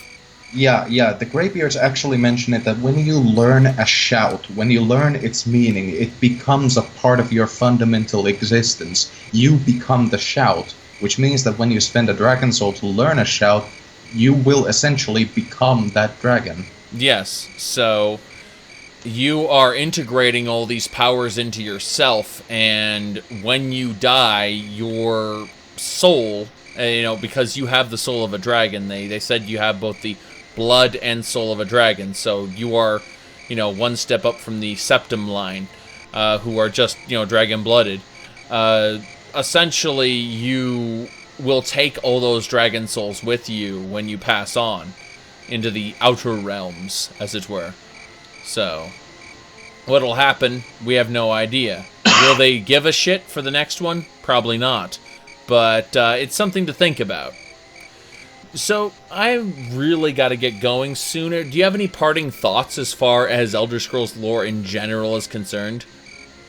Well, any parting thoughts? Well,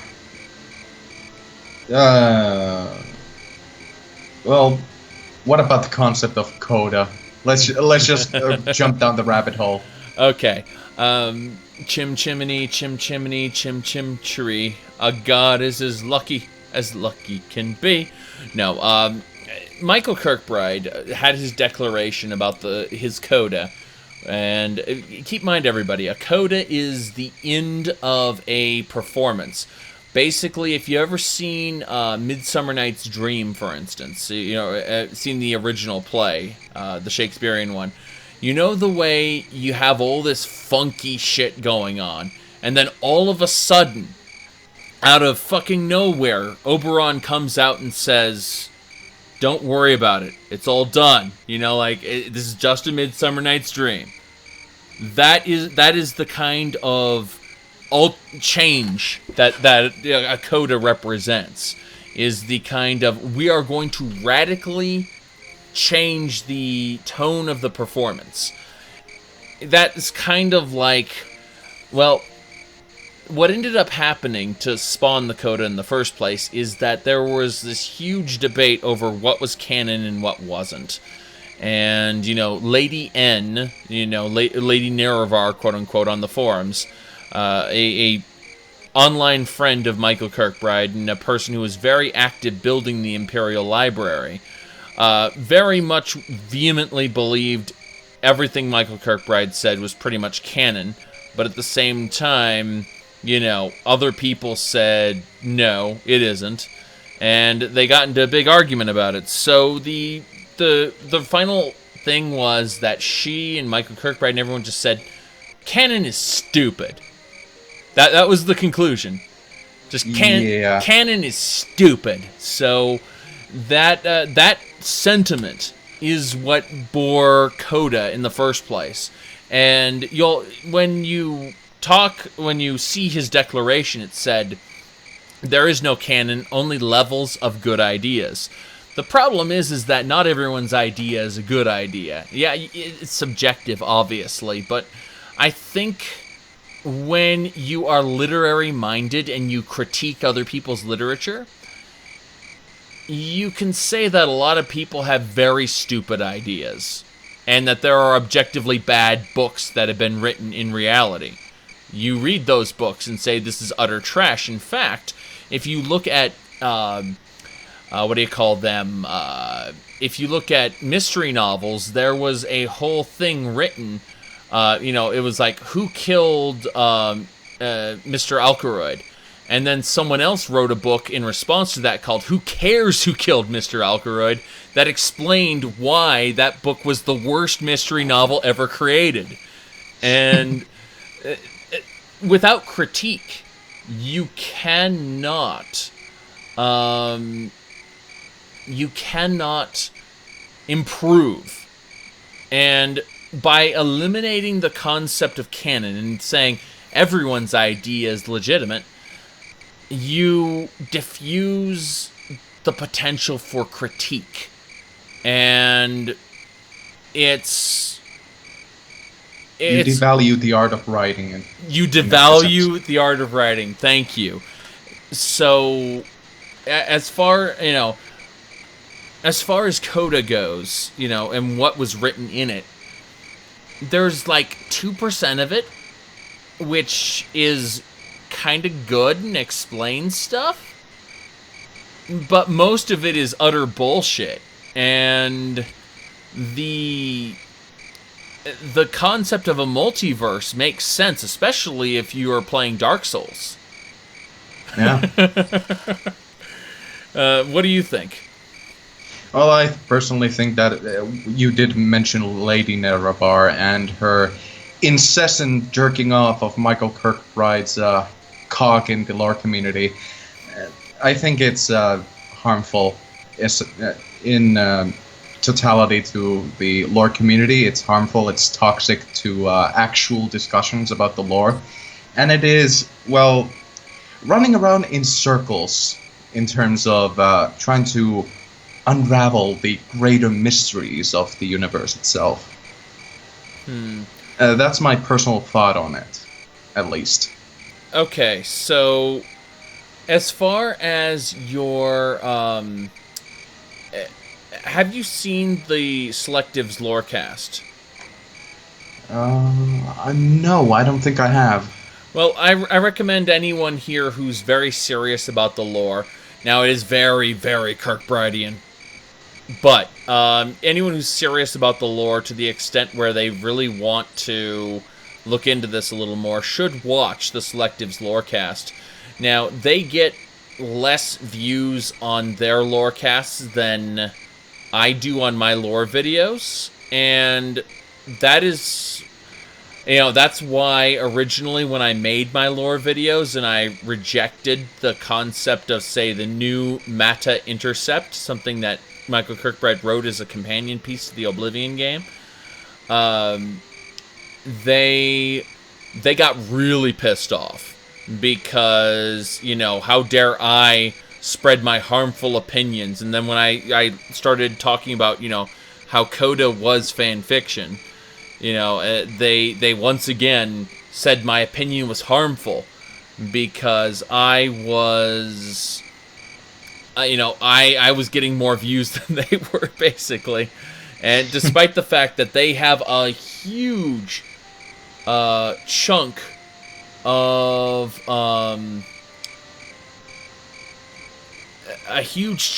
of people who are all discussing this. There's a bunch of different people in the Selectives Lorecast, and their views are, in theory, just as valid as mine, even though they are extremely Kirkbridean in their thinking, to where they, Yeah. Okay, I just read what Holly here wrote. Yeah.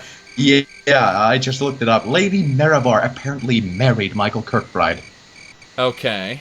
Okay. I Right. didn't know that they were actually married. I thought they were just really good online friends. But hey, you know, whatever. I don't feel like attacking anyone individually. All I want to say is, as far as like the Selectives Lorecast, if you are serious about Elder Scrolls lore, there is some discussion there which you'll go, what the fuck are they talking about? That sounds fucking stupid. And then the other half of what they're talking about, where I never thought of it that way, and that's interesting. You know, and it's a mixture of that. It goes back and forth between what the fuck and this is interesting. So, I'm all right with going ahead and, subjecting myself to things I disagree with so that I can learn from it. And I think that everyone should do that at some point, If you are absolutely against what social justice warriors believe, listen to what some of the things they have to say, because there are nuggets of truth in their sea of bullshit, and you can come away slightly smarter from dissecting it and be like, yeah, we should do this one thing out of the 587 things they said we should do, like that kind of thing.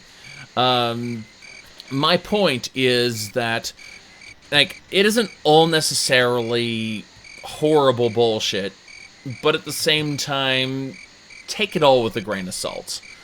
Yeah. As far as the coda itself goes, I honestly, again, like Dark Souls would have been amazing, like if they had actually embraced a concept like coda, because you have like these, like, we're gonna summon a spirit from another world to aid us in this battle. This is the chosen undead, but it isn't. And so that's the concept of the coda they tried to tell, was it's a multiverse created by Vivek and people in the future. Like, what? Wait, what? No. No. But, yeah. Just, honestly, I don't know what to make of a lot of it. I just think that there's a lot of storytelling potential there, which is neat. But at some point, like, what you have is there are people who just, like, they spout a bunch of conjecture and they want to say that this is absolutely true when it's not. It's headcanon. And I think the biggest thing that people need to realize is fan fiction is fan fiction. And just because your fan fiction, you really want it to be true, doesn't mean it is. And when some people call you on it and say that you're talking about fan fiction, right? And instead of saying, no, it's my coda, just say it's my interpretation, my fan fiction, and that's okay.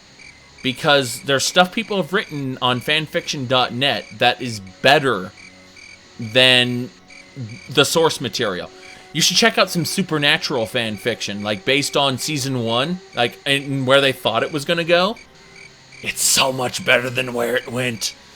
Oh, I know. I've looked at that. Yes. But there's also the slash fanfiction. Oh my god. Oh, yes. Well, girls gotta masturbate, so that's just how it works. 50 Shades of Grey was, in fact, a Twilight fan fiction called Master of the Universe. I'm not joking. Wait, it's actually called the Master of the Universe? Seriously? Master of the Universe. That's what it was called. Oh, and, yes, indeed. You can already see Skeletor raising his arms. Yeah! Yeah! But, yeah, people think fan fiction is this horrible, dirty word. They attach it with losers, and yeah. These aren't lofty, higher planes of thought we're talking about. This is fan fiction. Yeah. And you know what? If you had taken all of the effort you had put into... Because, okay, most people just spew conjecture, and that's okay. But there are other people who write in-depth, like articles, long ones about Elder Scrolls lore. I look at that and I think, what a waste. If you had just changed a lot of those names and made them legally distinct so that you could have your own fucking novel. Yeah. That also is what pisses me off about some of the lore community, is that they also take their personal interpretation and headcanon and they try to shoehorn it in and present it as factual lore, when in fact none of it is in the games. Why do you think every episode of my lore series I say this is my personal interpretation of the lore, and what I say here may vary wildly from what someone else will tell you? Exactly, and that's very good thing that you do, especially in your lore cast, that you very explicitly state that this is your personal interpretation that you line with your own personal headcanon. Yes, because the lore as it stands, as it is written, makes no fucking sense. You need to inject something, and usually it's about 25% common sense, 25% conjecture from the previous games, and 50% Kirkbride. Yeah. But you know, it's never 100% Kirkbride. Never 100% Kirkbride. Oh yeah, never go full Kirkbride. Never. But hey, if you go to the Internet Movie Database and you type in his name, you'll find that he's Minecraft Story Mode. Yeah, I know, because I recognized his work the moment I looked at the intro of Minecraft Story Mode. I only needed to see that, and I stated immediately to my friend that was playing it, this sounds like Kirkbride wrote this. And then we looked at the fucking credits. Lo and behold, Michael Kirkbride. Yeah. And you know what? The thing, if Michael Kirkbride started a Kickstarter right now, saying that he wants to create a science fiction series in a unique universe of his own design, I put $60 in that. Same here. Yeah.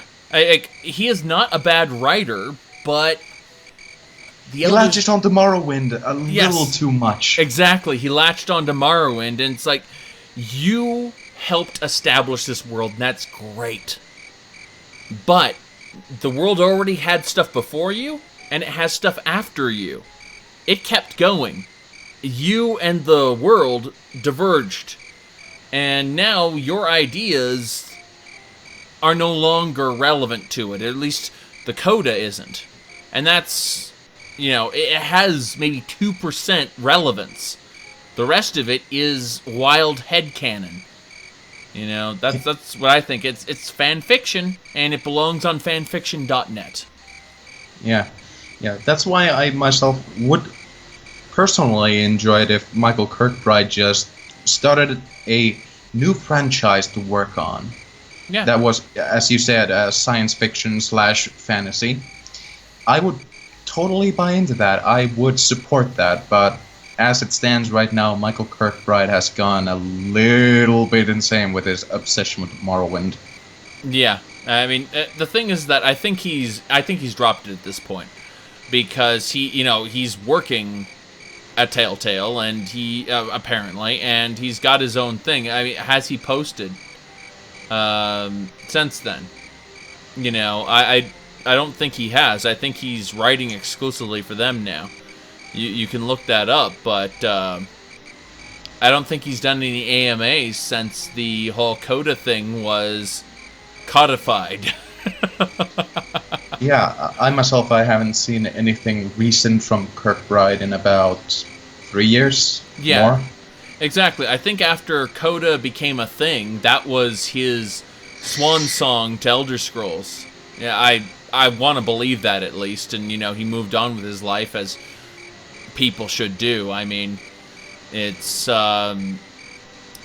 we're all, as players, we're all waiting for Elder Scrolls 6, of course, and we're hoping it'll be good, but, you know, I'll have words about that later today. Yeah. Either way, thanks for showing up. Is there anything else you want to say before we call it a night? No, I think we've covered our bases pretty well here. Well then, thanks for showing up, and to the rest of you, y'all have a good one. I am going to take off so that in an hour I can head out myself. So It's been a pleasure, as always. I'll see you later, John, and I hope to actually catch you on one of your live streams at some point soon, because I haven't been able to lately. So, All right. Remind people one more time where they can find your live streams. Well, you can find my live streams at hitbox.tv/JohnBlood, and of course twitch.tv/ what's it again? /JohnBlood1. Okay. And good night, everybody. Good night.